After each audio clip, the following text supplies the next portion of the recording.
Hello and welcome to Beyond Games, the YouTube channel about what's next for gaming. I am John Jordan. So a really interesting story today, and one that sort of plays into how games and society kind of interact.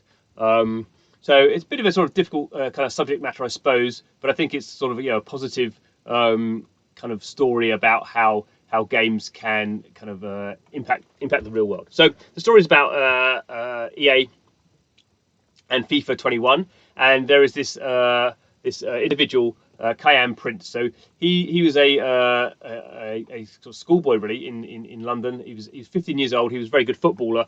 His local club was Queen's Park Rangers, one of the kind of clubs in London. Not a particularly big club. Kind of currently not doing as well as it has done in its kind of glorious past, we could say. But anyway, he was a really good footballer, and he was tragically murdered 15 years ago. But now he has been, obviously with his family's approval, he has been kind of aged. So now he's in the game. He's aged as a 30-year-old player, and he is playing for obviously the club that he was playing for as a boy, Queen's Park Rangers.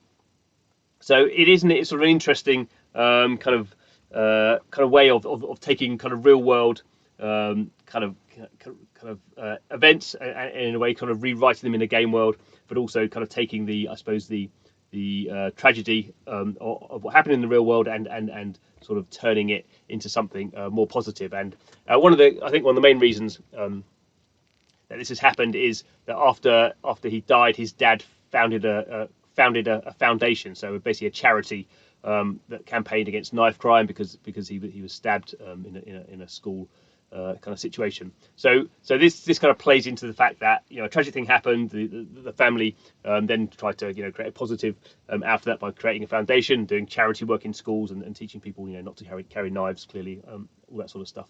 And obviously, FIFA is massive. Certainly in the UK, pretty much all school kids will be playing FIFA or have exposure to FIFA. So it's kind of an interesting kind of thing where they've taken the likenesses of his family, and they've got kind of experts in the field to kind of recreate what this person who died at 15 might look like at 30, and now he's playing for QPR, and I believe he is the first sort of obviously was never a professional football player, so he's the first sort of non-professional football player to be in the game, and certainly I guess the first kind of deceased person to be entered as a game, and that obviously is kind of an interesting kind of play. If you're a kind of QPR fan, it kind of in a sense kind of fulfills the promise that he may have had in his career. I mean, who knows what he would have done, but in another way it provides this sort of inspiration.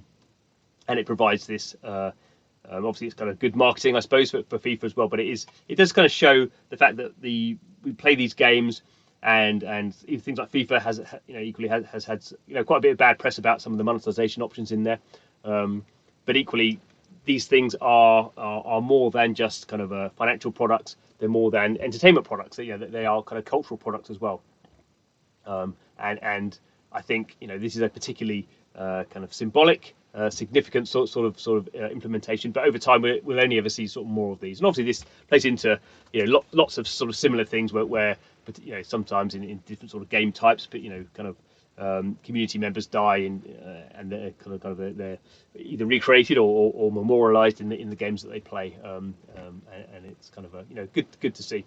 So it also plays into I suppose to this kind of the idea of digital twins that we're seeing more of as well, which is obviously not an exact example of that, but when we have physical people or physical locations kind of recreated digitally, and that again kind of feeds into the metaverse. So this idea of kind of digi doubles and stuff like that.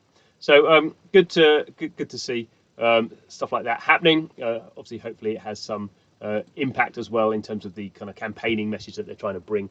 The whole point of this is it brings the kind of work of the foundation to a new audience, hopefully, and takes that digital and global.